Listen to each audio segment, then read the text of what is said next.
Hello, Kitsap. Oh my goodness. What a roller coaster day it has been, with wet snow, ice, cold temperatures, sunshine, ominous looking clouds. It's been a crazy day, and you can say thanks to a convergence zone. Now I'll go into greater detail about what that is in a later post or video, but generally that's just a big blob of heavier than normal precip, whereas everyone else outside of the blob isn't experiencing much of that at all. So people down, maybe in Seabeck are like, what? It's snowing or it's hailing over in Paulsbo or Silverdale? I'm not seeing anything. Well, that's the convergence zone for you, and it happens not all too frequently because the convergence zones are usually centered more east. So this is definitely one of the more rare events. But overnight lows will be in the upper 20s to lower 30s, so what does come down could turn to snow, especially as the convergence zone just kind of hangs over our area.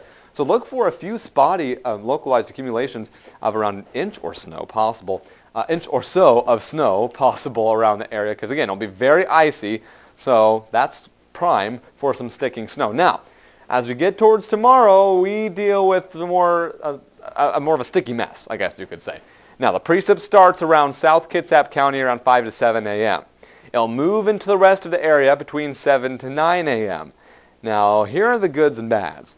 The bad news is that South Kitsap will be getting their snow right around the time most people are traveling. The good news is, if you live up near Central or East Kitsap, you get the snow while you are actually at work or school. The students don't like that, but the adults probably do appreciate not having to travel in the snow. Granted, the snow comes as expected, on time. So, the temperatures will be in the mid to upper 30s, so there is a definite chance that some of this snow could start out as a little bit of rain, most likely on Bainbridge Island or up north near Kingston. But likely it will stay as snow in Seabeck or the closer you are to the Hood Canal. Let's take a look at specifics as far as how much snow. We talked about when it's supposed to arrive, early to mid-morning. Let's see what's going to happen as far as precip amounts. North Kitsap, 1 to 3 inches of snow. As we get towards East Kitsap, 1 to 3 inches. Again, north and east will not be experiencing the biggest snow, but we'll get to that in just one moment to see who's going to get the biggest. South Kitsap, 2 to 7 inches. 7 inches is more reserved towards southwest Kitsap, 2 inches more so southeast. And then central Kitsap, 3 to 5 inches of snow is possible. And then west Kitsap, the big winners here, 6 to 10 inches of snow possible. Now, this is a marginal event. You saw those temperatures. They were in the mid to upper 30s. It's not like we were in December, remember, where highs were in the 20s to lower 30s and snow was a definite, was a 100% chance. Now, it's just depending on how fast the temperatures cool when the precip gets here. So this is a general estimate. I'll give another update this evening to see if this is where precip is expected to be for tomorrow's snow. But just, keep an open mind as to where snow could be. Now, here is what the 7-day forecast looks like. Again, Tuesday, tomorrow is the snow day.